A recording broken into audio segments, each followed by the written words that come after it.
ಚಳಿಗಾಲ ಮುಗಿತಾ ಇದೆ, ಬೇಸಿಗೆಗಾಲ ಹತ್ರ ಆಗ್ತಾ ಇದೆ. ಈ ಸಂದರ್ಭದಲ್ಲಿ ಬಿಯರ್ ಮಾರಾಟ ಹೆಚ್ಚಿಗೆ ಆಗಬಹುದು ಅನ್ನುವಂತಹ ನಿರೀಕ್ಷೆಯಲ್ಲಿ ಬಾರ್ನ ಮಾಲೀಕರಿದ್ದರು. ಆದರೆ ಈಗ ಏಕಾಏಕಿ ಅಬಕಾರಿ ಇಲಾಖೆ ಶಾಕ್ ಕೊಟ್ಟಿರೋದು ಬಾರ್ ಮಾಲೀಕರಿಗೆ ಗಾಯದ ಮೇಲೆ ಬರೆಯನ್ನು ಎಳೆದಂತಾಗಿದೆ. ಅಷ್ಟಕ್ಕೂ ಏನಿದು ಅಬಕಾರಿ ಇಲಾಖೆಯ ಹೊಸ ರೂಲ್ಸ್ ಅಥವಾ ಒಂದು ಹೊಸ ನಿರ್ಧಾರ? ಅದರಿಂದ ಬಾರ್ ಮಾಲೀಕರಿಗೆ ಆಗ್ತಾ ಇರುವಂತಹ ಸಮಸ್ಯೆ ಏನು? ಬನ್ನಿ ನೋಡ್ಕೊಂಡು ಬರೋಣ. ಅಬಕಾರಿ ಇಲಾಖೆ ನಡೆಗೆ ಬಾರ್ ಮಾಲೀಕರು ಕಂಗಾಲು. ಬೇಸಿಗೆ ಆರಂಭದಲ್ಲೇ ದರ ಏರಿಕೆಗೆ ಚಿಂತನೆ.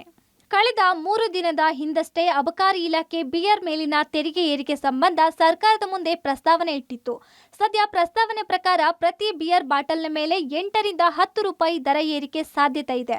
ಸದ್ಯ ಈ ಏರಿಕೆ ಕೇವಲ ಬಿಯರ್ ಪ್ರಿಯರಿಗೆ ಮಾತ್ರವಲ್ಲ, ಬಾರ್ ಮಾಲೀಕರಿಗೂ ಇದರ ಬಿಸಿ ತಟ್ಟುವ ಆತಂಕ ಎದುರಾಗ್ತಿದ್ದು, ಮತ್ತೆ ದರ ಏರಿಕೆಯಾದರೆ ಬಿಯರ್ ಖರೀದಿ ಇಳಿಕೆಯಾಗುವ ಆತಂಕ ಎದುರಾಗ್ತಿದೆ ಅಂತೆ.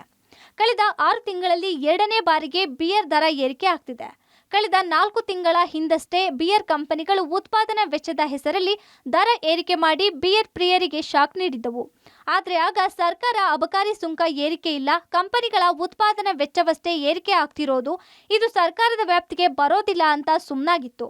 ಆದರೆ ಈಗ ಬಿಯರ್ ದರದ ಮೇಲೆ ಖುದ್ದು ಅಬಕಾರಿ ಇಲಾಖೆಯೇ ತೆರಿಗೆ ಏರಿಕೆಗೆ ಮುಂದಾಗಿರುವ ಕಾರಣ ಇದು ಬಿಯರ್ ಖರೀದಿ ಮೇಲೆ ಹೆಚ್ಚು ಪರಿಣಾಮ ಬೀರಬಹುದು ಅನ್ನೋದು ಬಾರ್ ಮಾಲೀಕರ ಅಭಿಪ್ರಾಯ. ಬಿಯರ್ಗಳ ಮೇಲಿನ ಅಬಕಾರಿ ಸುಂಕವನ್ನ ಜಾಸ್ತಿ ಮಾಡಬೇಕು ಅಂತೇಳಿ ಸರ್ಕಾರ ಯೋಚನೆ ಮಾಡ್ತಾ ಇದೆ ಅಂತೇಳಿ ರಾಜ್ಯ ಪತ್ರವನ್ನ ಹೊರಡಿಸೋಕೆ ತಯಾರು ಮಾಡ್ತಾ ಇದೆ.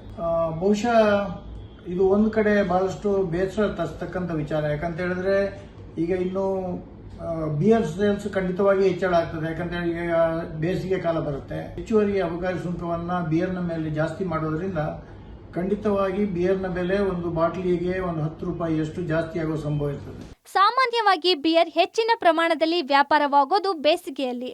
ಬೇಸಿಗೆ ಆರಂಭದಲ್ಲಿಯೇ ಬಿಯರ್ ಮೇಲಿನ ಸುಂಕ ಹೆಚ್ಚಳ ಮಾಡಿದ್ರೆ ವ್ಯಾಪಾರಕ್ಕೆ ಹೊಡೆತ ಉಂಟಾಗುತ್ತೆ, ಗ್ರಾಹಕರಿಗೂ ದರ ಹೆಚ್ಚಳದ ಹೊರೆಯಾಗುತ್ತೆ ಎಂದು ಅಬಕಾರಿ ಇಲಾಖೆ ವಿರುದ್ಧ ಬಾರ್ ಅಸೋಸಿಯೇಷನ್ ಬೇಸರ ವ್ಯಕ್ತಪಡಿಸಿದೆ.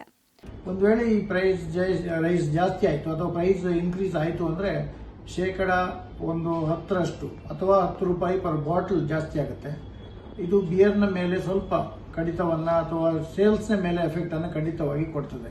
ಒಟ್ಟಾರೆ ಹೊಸ ಸರ್ಕಾರ ಬಂದಾಗಿನಿಂದಲೂ ಒಂದಲ್ಲ ಒಂದು ಸಮಸ್ಯೆ ಬಾರ್ ಮಾಲೀಕರು ಮತ್ತು ಸರ್ಕಾರದ ವಿರುದ್ಧ ವ್ಯಕ್ತವಾಗುತ್ತಲೇ ಇದೆ. ಹೊಸ ಚಿಂತನೆ ಸಂಬಂಧ ಮತ್ತೆ ಸರ್ಕಾರದ ಬಾಗಿಲು ಬಡಿಯಲು ಮುಂದಾಗಿರುವ ಬಾರ್ ಮಾಲೀಕರು ಈ ಬಗ್ಗೆ ಮನವಿ ಸಲ್ಲಿಸುವ ಸಾಧ್ಯತೆ ಇದೆ. Raghu Mariswamy, metro bureau, public TV, Bengaluru.